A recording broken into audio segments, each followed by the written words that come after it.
we need to wait for these for a couple minutes before we even try to act on it. Cron gapping up.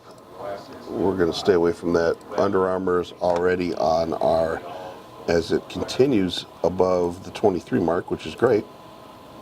That's all we need. Just keep going up. Let's hope that that gap doesn't get filled. And then we only, to the downside, we really only have Tesla. Tesla's down 4% overnight.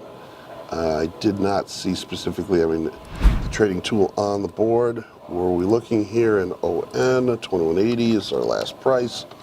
And we'll be looking out to 418, because I think we're going to need a little bit more time than just regular March. Although we do have, you know what, let's look at regular March. I told you. Splunk coming back down. Those markets are going to be too wide right now. And we're looking at 40.9 vol in regular ON March.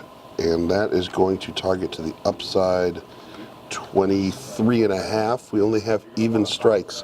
It's not great. Let's look at April.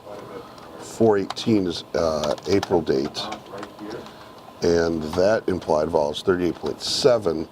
There we can target maybe 25. Let's look at the 23.24 in ON.